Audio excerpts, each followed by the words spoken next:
Hello friends, నేను శరణ్యాని. ఇవాళ 7 అడుగుల బంధం 53వ భాగం చదువుకుందాం. రాసిన వారు మీనా ముక్తేశ్వర్ గారు. నాకెప్పుడూ ఆశ్చర్యంగా ఉంటుంది. నీ ప్రతి చర్యలోనూ దైవం కనిపిస్తాడు. కొన్ని నువ్వెలా చేస్తున్నావో అని ఆశ్చర్యం కలుగుతుంది. నీ దానాలు, ధర్మాలు, సేవా గుణాలు ఇవన్నీ ఎలా వచ్చాయిరా? నీ తల్లి దేవతామూర్తి, నీ తండ్రి జ్ఞానమూర్తి. వారిద్దరికీ పుట్టిన నువ్వు దివ్య పురుషుడివి. నిన్ను ఎవరు ఏమీ చేయలేరు అని భరోసాగా మాట్లాడుతున్న తాతగారి వైపు నవ్వుతూ చూశాడు కృష్ణవర్మ. ఇక ఎప్పటికైనా అన్నం తినండి అంటూ కలిపి ముద్దలు తినిపించాడు కృష్ణవర్మ తాతగారికి. ఆ తర్వాత తాత మనవాళ్ళు ఇద్దరూ కూడా మంచి మంచి విషయాలు మాట్లాడుకుంటూ నవ్వుకుంటూ ఉన్నారు. రాజశేఖర్ నిలయంలోకి కొత్తగా ఒక అమ్మాయి అడుగుపెట్టింది. రాజశేఖర్ నిలయంలోకి వచ్చిన అమ్మాయిని చూసి ఎవరన్నట్లు చూస్తున్నారు దుర్గమ్మ గారు, శ్రావణి, గీతిక, సుప్రజ, దేవిక గారు అందరూ. శ్రావణి ఫోన్ ఆమె రూమ్లో మోగుతుంది. ఎవరి అమ్మాయి డేగ కళ్ళతో అన్నీ గమనిస్తుంది. డేంజరస్ లాగా ఉంది అనుకుంటున్న శ్రావణి, నానమ్మ జాగ్రత్త, ఇప్పుడే వస్తానంటూ పైకి ఒక క్షణంలో పరిగెత్తుకుని వెళ్ళింది. ఫోన్ చూస్తే కృష్ణవర్మ గారు. నీకు ఒక విషయం చెప్పాలి అన్నాడు కృష్ణవర్మ. అయ్యో, మీతో కూడా నేను అర్జెంటుగా ఒక విషయం చెప్పాలన్నది శ్రావణి. నువ్వు చెప్పే విషయం నాకు తెలుసు. రాజశేఖర్ నిలయంలోకి ఒక అమ్మాయి వచ్చింది, అంతే కదా అన్నాడు నవ్వుతూ. అవును, మీకెలా తెలుసు అన్నది శ్రావణి. ఆ అమ్మాయిని గేటు దగ్గర దించి వాచ్మ్యాన్కి చెప్పి వెళ్ళింది నేనేలే అన్నాడు కృష్ణవర్మ. ముందు ఆ అమ్మాయి నేనే పంపించాను, భయం లేదు అని చెప్పిరా అందరికీ. అసలు విషయం నేను చెప్తాను తర్వాత అన్నాడు కృష్ణవర్మ. శ్రావణి వచ్చి హాయ్ సుచరిత అంటూ పరిచయం చేసుకుంది. Thank you. నేను ఎవరో చెప్దామని ప్రయత్నిస్తుంటే ఎవరు మీరు అంటూ ప్రశ్నలతో చంపేస్తున్నారు ఇక్కడ అంటూ నవ్వింది సుచరిత. కూర్చోండి మమ్మీ, సుచరిత గారికి టిఫిన్ కాఫీ చూడండి, నేను ఇప్పుడే వస్తాను అంటూ పైకి వచ్చింది శ్రావణి. కృష్ణ గారు చెప్పండి అన్నది శ్రావణి. అమ్మాయి మఫ్తీలో ఉన్న పోలీస్ అనుకోండి, ఇంకా పోలీస్ జాబ్లో జాయిన్ అవ్వలేదు, అందువల్ల అమ్మాయి ఎవరో కూడా తెలియదు అంటూ ఆ అమ్మాయికి తనకు పరిచయం అయిన విషయం చెప్పాడు కృష్ణవర్మ. కృష్ణవర్మ హాస్పిటల్కి ఒకరోజు రాత్రిపూట బాగా గాయపడి ఒక అమ్మాయి వచ్చింది. అక్కడున్న కృష్ణవర్మ గారి నెంబర్కి ఫోన్ చేసింది. కృష్ణవర్మ 5 నిమిషాల్లో హాస్పిటల్ దగ్గర ఉన్నారు సార్ అంటూ తన ఐడెంటిఫైర్ రికార్డులు అవన్నీ చూపించింది. అవును, మీరు జాబ్కి సెలెక్ట్ అయిన పోలీస్ ఆఫీసర్ కదా అన్నాడు కృష్ణవర్మ. అవును సార్, కానీ జాబ్లో జాయిన్ అవ్వలేదు. నాకు పోటీగా ప్రముఖుల మద్దతు ఇచ్చిన 2 క్యాండిడేట్స్ ఉన్నారు అని చెబుతూ ఉంటే ఉండండి, బాగా బ్లీడింగ్ అవుతుంది పదండి అంటూ కత్తిపట్లతో గాయపడిన ఆమె కాలు భుజం శుభ్రం చేసి ఫస్ట్ ఎయిడ్ చేసి ఇంజెక్షన్ చేసి ట్యాబ్లెట్ వేశాడు కృష్ణవర్మ. ఇప్పుడు చెప్పండి అన్నాడు కృష్ణ. బాధతో మూలుగుతూ ఉన్న సుచరిత, వాళ్ళు నన్ను అడ్డు తప్పుకోమని నాకు వార్నింగ్ ఇచ్చారు, కానీ నాకు చిన్నప్పటి నుంచి పోలీస్ ఆఫీసర్ అవ్వాలని ఇష్టం. అందుకోసం అహర్నిశలు శ్రమించి చదువులో, పోలీస్ ట్రైనింగ్లో అన్నాటిలో ముందు భాగంలో ఉన్నాను. అంతదాకా వచ్చి నేను వెనక్కి తగ్గడం అంటే ఎలా అనిపిస్తుంది? సాధించాలి అనుకున్న విషయం దూరమైనట్లు బాధగా ఉంటుంది.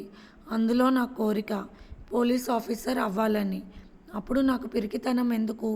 అందుకే ఎదురు తిరిగాను, సాధ్యమైనంత వరకు పోరాడా.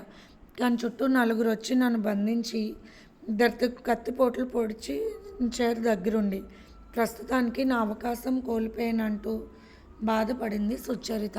బాధపడక్కర్లేదు, కానీ రాడ్తో బలంగా కొట్టినవి ఒకసారి ఎక్స్రే తీయించి అవసరం ఉంటే ఆపరేషన్ చేస్తానని చెప్పాడు కృష్ణవర్మ. ఆ తర్వాత ఆమెకు ఆపరేషన్ చేయాల్సి వచ్చింది. పూర్తిగా రికవర్ అవ్వటానికి 6 నెలలు పట్టింది. ఖాళీగా ఉంటూ మళ్ళీ అప్లై చేసింది. వచ్చేలోపు మన విషయాలు చూడమని నేనే తనను నియమించాను. తన వల్ల ఏ ఆపద లేదు, అనుమానం అక్కర్లేదు అన్నాడు కృష్ణవర్మ. Okay sir. మొత్తానికి రాజశేఖర్ నిలయానికి లేడీ సెక్యూరిటీ గార్డ్ని పెట్టారనమాట. తమరు చూస్తే కృష్ణ, ఈ అమ్మాయి చూస్తే చాలా అందంగా ఉంది, మీ ఇద్దరి మధ్యన అంటూ బొంగమూత పెట్టుకుని సైలెంట్ అయిపోయింది శ్రావణి. పేరు కృష్ణ అయినంత మాత్రాన ఊర్లో ఉన్న అమ్మాయిలందరూ నా చుట్టూ తిరుగుతారా? ఒకవేళ తిరిగిన అపార సత్యభామవి, తెలివిగల రుక్మిణీదేవి, ప్రేమలోకి దించేగల రాధవి నీ మాయలో పడిపోయాక ఇక ఎవరి మాయలో పడే అవకాశమే లేదు. పేరుకు కృష్ణునే కానీ మనసుకి రాముడిని అంటూ నవ్వాడు కృష్ణవర్మ. అంటే నన్ను కొంపతో తీసి అడవిలో వదిలేస్తారా ఏమిటి అంటూ నవ్వింది శ్రావణి. అందరికీ అలాగే అనిపిస్తుంది. సీతమ్మ వారిని రాముడు వదిలేశాడని. లేదు, రామచంద్రమూర్తి తన ప్రాణాన్ని వదిలేశాడు సీతమ్మ వారి దగ్గర. కేవలం బాధ్యత గల శరీరాన్ని మాత్రం అయోధ్య పరిపాలనకు ఉపయోగించాడు. అది తెలియక భార్యను వదిలేశాడని నిందిస్తారు.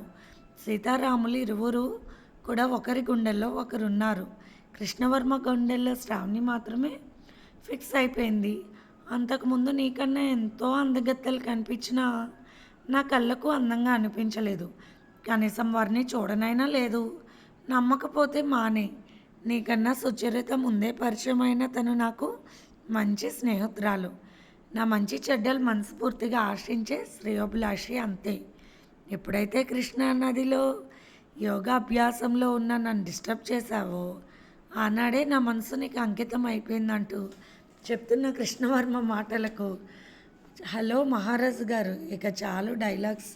ఒకవేళ నువ్వు అలాంటి ప్రయత్నాలు చేసినా చెప్పావు కదా, రుక్మిణిగా మిమ్మల్ని ఎంత ప్రేమించినా సత్యభామలా మీరు వేషాలు వేస్తే అవతలి వారిని చంపేస్తాను, మిమ్మల్ని మాత్రం ప్రేమిస్తానంటూ నవ్వుతున్న శ్రావణి మాటలకు నవ్వేశాడు కృష్ణవర్మ. అమ్మో, చంపేస్తానని ఎంత తెలివిగా చెప్పేసావే నా బుజ్జి బంగారం. తప్పు నేను చేసిన అవతల వాళ్ళని చంపేస్తావా, అంత ప్రేమ నేనంటే అన్నాడు కృష్ణవర్మ. అది మాటల్లో చెప్పేది కాదు. ఎప్పుడు కృష్ణయ్య నా గుండెల్లో ఉండేవాడు. సదా అతన్ని ధ్యానంలో ఉండిపోయేదాన్ని.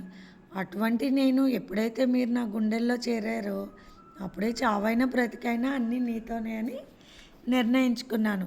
మీకు ఆపదని తెలిసిన మరుక్షణం నా మనసు పడిన ఆవేదన అందుకు సాక్ష్యం. అప్పటి వరకు మీ స్థానం నా గుండెల్లో అంత ఉందని నేనే అనుకోలేదు. శ్రావణి మాటలకు కృష్ణవర్మ, ఇంకా మాట్లాడుకో, పరిగెత్తుకుని అక్కడ వచ్చి ఎంతమంది ఉన్నా భయం లేకుండా నిన్ను లోపల పెట్టి తలుపులు బంధించేస్తానంటూ నవ్వేశాడు కృష్ణవర్మ. తప్పకుండా రండి, తలుపులు మీరు ముయ్యక్కర్లేదు, నేనే మూస్తాను అంటూ నవ్వింది శ్రావణి. గీతిక రూమ్లోకి వచ్చి నవ్వుతూ వింటుంది వాళ్ళ సంభాషణ. ఫోన్ పెట్టేసిన శ్రావణిని ఆటలు పట్టించింది గీతిక. అందరికన్నా చిన్నదానివైనా అందరికీ బుద్ధిమత్తులు నేర్పేదానివి నువ్వు ఇలా చెడిపోతావని నేను కల్లో కూడా అనుకోలేదు. నాకెంతో సంతోషంగా ఉంది. నీలాంటి అమ్మాయిని ఇంతలా మార్చిన కృష్ణవర్మ గారు రియల్లీ గ్రేట్. ఒక రకంగా నా పాలిట కృష్ణ పరమాత్మ అంటూ చేతులు తెలియకుండానే భక్తితో జోడించింది గీతిక. సిగ్గుపడింది శ్రావణి. శ్రావణి, చిన్న మాట, మీ బావగారు ఒకసారి బయటకు వెళ్దామంటున్నారు, ఒప్పుకుంటారా అందరూ అని భయంగా ఉంది అన్నది గీతిక. పరిస్థితులు చూస్తే ఇలా ఉన్నాయి, అలా ఎలా అనుకుంటారక్క, కొంచెమైనా అర్థం ఉండాలి కదా అన్నకి శ్రావణి చిరుకోపంగా చూస్తూ. నిజమే, కానీ ఆయన ఎంతో ప్రేమగా అడుగుతున్నారంటూ సిగ్గుపడింది గీతిక. పెళ్ళి ఇంకా 4 రోజులు కూడా లేదక్క. మన పరిస్థితులు మీ ఇద్దరికీ బాగా తెలుసు. అందరికీ లగ్నం గడియలో ఒక రకంగా చెప్పినా ఆ ముందు రోజే పెళ్లి జరిగిపోతుందన్న విషయం మన కుటుంబానికే తెలుసు. ఇప్పుడు మీరు బయటకు వెళ్ళినా కూడా ఏదో రకంగా మిమ్మల్ని ఫాలో అయ్యే రహస్యాలను తెలుసుకుంటారు. నాకైతే భయంగా ఉంది అన్నది శ్రావణి. మరి ఏం చెప్పను అన్నది గీతిక. ప్రస్తుతానికి 4 రోజులు ఆగండి అని చెప్పు అంటున్న శ్రావణి ముఖంలో మళ్ళీ వీళ్ళని కాపాడడానికి కృష్ణవర్మ ఆపదలు వస్తాయేమో అన్న భయం ఆమె మనసులో తోచింది. అంతలోనే మనసులోనే నవ్వుకుంది. నాలో స్వార్థం వచ్చిందా, కేవలం కృష్ణవర్మ గారి గురించి ఆలోచిస్తున్నానని నవ్వుకుంది మనసులోనే. గీతిక దేవానాథ్కి ఫోన్ చేసింది. ప్లీజ్ బయటకు ఒకసారి వెళ్దాం అంటున్నాడు దేవా. ఇంతలో శ్రావణి తీసుకుంది ఫోన్. ఏం లేదు, ఒక చిన్న ముద్దు కూడా వరం ఇవ్వలేవా అన్నాడు దేవా. ఎందుకు ఇవ్వదు బావగారు, ఇస్తుంది, మీరు ఇక్కడికి రండి, మీ ఇద్దరి అంతరంగ సమావేశానికి నేను ఏర్పాటు చేస్తాను, అంతేకాని బయటకు వెళ్ళకూడదు బావగారు అన్నది శ్రావణి. శ్రావణి, నువ్వు ఫోన్ తీసుకున్నావని నాకు తెలియదు, సారీ అని చెప్పాడు దేవా. లేదు బావగారు, మనకున్న కష్టకాలంలో బయటకు వెళ్ళడం అంత మంచిది కాదు అని పెద్దలు నిర్ణయించారు. అందుకని అందరి క్షేమం కోసం మనం మన ఇళ్లల్లోనే కలుసుకోవడం మంచిది. మీరు ఇక్కడికి వచ్చేయండి, ఆ తర్వాత సంగతులు మీకు చెప్పక్కర్లేదని నవ్వుతూ చిలిపిగా ఫోన్ గీతికకి ఇచ్చింది శ్రావణి. సరే వస్తున్నానన్నారు దేవా. సరే అంటూ సిగ్గుతో నవ్వుతుంది గీతిక. మధ్యాహ్న సమయంలో ధరణి భర్తతో బట్టలు తీసుకుని వచ్చింది పెళ్ళయ్యే వరకు అక్కడే ఉండడానికి. సుచరిత ధరణితో మాట్లాడింది. మీరు చాలా తెలివిగా ఉన్నారు అందరికంటే అంటూ ముచ్చటగా మాట్లాడింది సుచరిత. అవును, మీరు పోలీస్ కదా, నేను లా చదివాను కదా, మనకి చట్టరికం ఉంది కదా, అందుకే ఇలా ఇష్టంగా అనిపిస్తుంది అంటూ నవ్వింది ధరణి. రవివర్మ గారితో అందరితో స్వతంత్రంగా మాట్లాడుతున్న సుచరిత అందరికీ నచ్చేసింది. శ్రావణి గీతిక పైనుందా అని పైకి వెళ్ళటానికి లేచింది ధరణి. అయ్యో, బావగారు వచ్చి మాట్లాడుతున్నారు అక్కతో, వాళ్ళిద్దరినీ క్షేమంగా ఎవరు డిస్టర్బ్ చేయకుండా చూసుకుంటాను అని మాట ఇచ్చానంటూ నవ్వింది శ్రావణి. రవివర్మ దేవాకి ఫోన్ చేశాడు. ఏం చేస్తున్నారు, పెళ్లి పనులు ఎంతవరకు వచ్చాయి అంటూ. గీతిక భుజం మీద వాలి తన మనసులో మాటను ప్రేమగా చెప్తున్న దేవా ఏం చేస్తున్నారని రవివర్మ గారు అడగగానే గీతిక వైపు చూసి నవ్వేశాడు. పెళ్లి పనులన్నీ రాజశేఖర్ నిలయం వాళ్ళే కదా అన్నయ్య, అందుకే చాలా ఖాళీగా ఉన్నాను అన్నాడు నవ్వుతూ దేవా. మరేంటి గీతికతో బిజీగా ఉన్నావు అని చెప్తుంది మా బుజ్జి మరదలు అంటూ నవ్వాడు రవివర్మ. మీరు వచ్చారా అన్నయ్య అంటూ దేవా గీతిక ఇద్దరు కిందకు వచ్చారు. వారి ఇద్దరి ముఖాల్లోని ఆనందాన్ని చూసి అందరూ సంతోషపడ్డారు. రవివర్మ ధరణి నవ్వుకుంటూ ఉన్నారు. గీతిక దేవా వైపు చూసి, శ్రావణి బుజ్జి మరదలివి అని నాకెంతో ఇష్టం నువ్వంటే, నాకెప్పుడైనా మా పెళ్ళి కాకముందు ఇలాంటి ఏర్పాటు నువ్వు చేయలేదు కదా అన్నారు దేవా వైపు చూస్తూ రవివర్మ గారు చిలిపిగా. పెళ్ళి కాకముందు మిమ్మల్ని చూస్తుంటే అని ఆపేసి నవ్వుతున్న శ్రావణిని చూస్తుంటే ఏమనుకునేవారు అన్నాడు రవివర్మ భయంగా మొహం పెట్టి కావాలని. సింహంలాగా జూలు విదిలిచ్చినట్లు కనపడేవారు పెద్ద బావగారు. లేడి పిల్లల్లా మేము పారిపోయేవాళ్ళం, ఇంత మీకు ఎలాంటి ఏర్పాట్లు ఎలా చేయగలను బావగారు, అర్థం చేసుకోండి పెద్దవారు మీరు అంటూ చాలా వివరంగా రెండు జడలు ముందుకు వేసుకుని నవ్వుతూ చెప్పింది శ్రావణి. ఏంటమ్మా, నేను సింహాన్నా, మీరు లేడి పిల్లలా, ఏమీ ఎరగదనుకునే ధరణి నన్ను ముప్పు తిప్పలు పెట్టి 3 చెరువులు నీళ్ళు తాగిస్తుంది, ఆఫీస్కి వెళ్ళమంటుంది, ఫైల్ చూడమంటుంది, ఫ్యాక్టరీ పట్టించుకోమంటుంది, అమ్మో ఒక లాయర్గా వాదించేస్తుంది నాతో అన్నారు రవివర్మ గారు ధరణి వైపు చూసి నవ్వుతూ. అబ్బో పాపం, మా బావగారు ఏమీ ఎరగరు అన్నది నవ్వుతూ శ్రావణి. ధరణి ముచ్చటగా నవ్వుతుంది. దేవ ముచ్చటగా నవ్వుతూ ఉన్నాడు గీతికపై చేయి వేసి. గీతిక వెంటనే సర్దుకుని దూరం జరిగింది. శ్రావణి వాదిస్తుంటే దుర్గమ్మ గారు తెగ నవ్వుతున్నారు. మీ బావగారులని భయపెట్టేస్తున్నావు కదా శ్రావణి అంటూ నవ్వేశారు. సుచరితకు ఇల్లు చాలా ఆనందంగా కనిపించింది. రాని కృష్ణవర్మ గారు చెప్పారు ప్రతి విషయం జాగ్రత్తగా చూడాలి అని. అలా మధ్య మధ్యలో అన్నీ గమనించి వస్తుంది. ఆమె అబ్బాయిలాగా ప్యాంటు షర్టు వేసి జుడిముడి వేసి పైన క్యాప్ పెట్టుకుంది. ఒక ఆడపిల్లలా అందంగా రెడీ అవ్వదు. ఆమె ప్రొఫెషన్కి తగ్గట్టుగా రెడీ అవుతుంది. ఆమె చూపులు మాట తీరు అన్నీ గంభీరంగా ఉంటాయి. బయట వాళ్ళు ఆమెను చూసినంత స్పెషల్గా చూసే వీలు లేకుండా ఆమె వస్త్రధారణ మాట తీరు ఉంది. ఆమె ఎప్పుడు కూడా నల్ల కళ్ళ అద్దాలు పెట్టుకుంటూ ఉంది. ఆ అద్దాలలో నుండి ప్రతి ఒక్కరిని స్పష్టంగా గమనించాలిగా. మరి డాబా ఎక్కి ఒకసారి చుట్టూ చూసి మళ్ళీ లోపలికి వచ్చింది. కృష్ణ కృష్ణ అంటూ తిరిగే మా మరదల పిల్ల కృష్ణవర్మ చుట్టూ తిరుగుతుంది ఇప్పుడు అంటూ నవ్వుతూ రవివర్మ గారు అల్లరి చేశారు శ్రావణిని. బావగారు, నేను మీ పార్టీ కదా, ఎందుకు నన్ను అల్లరి పెడుతున్నారన్నది శ్రావణి చంటి పిల్లల్లాగా మాట్లాడుతూ. నోట్లో వేలేసుకుని మాట్లాడుతున్న శ్రావణి వైపు చూసి నవ్వేశారు అందరూ. అల్లరికి బ్రాండ్ అంబాసిడర్ శ్రావణి అని నవ్వుకుంటున్నారు. కృష్ణవర్మ కూడా హాయిగా ఎంజాయ్ చేసేవాడు, ఎటువంటి బాధలు మనకు లేకుంటే అన్నారు రవివర్మ. తలుచుకోవడమే వాలిపోయాడు కృష్ణవర్మ. ఏంటి అన్నగారు రమ్మని మెసేజ్ పెట్టారు అంటూ వచ్చాడు నవ్వుతూ. కృష్ణ అంటూ దుర్గమ్మ గారు ఎంతో ప్రేమగా చూస్తున్నారు. మాట్లాడితే చాలు కృష్ణవర్మ గారిని చూస్తే నాకన్నా ముందు ఈ ముసలిది ఓవర్ అయిపోతుంది అనుకుంది శ్రావణి బొంగమూత పెట్టుకుంటూ. అమ్మమ్మ అంటూ వెళ్ళాడు దగ్గరకు కృష్ణవర్మ నవ్వుతూ. నా దగ్గర కూర్చో బాబు కాసేపు, నిన్ను చూడకుండా ఉండలేకపోతున్నాను, నీతో మాట్లాడకపోతే రోజు సరిగ్గా గడవడం లేదంటూ శ్రావణి వైపు కొంటగా చూస్తూ కృష్ణవర్మ గారి వైపు చూసి నవ్వుతూ మాట్లాడుతున్నారు దుర్గమ్మ గారు.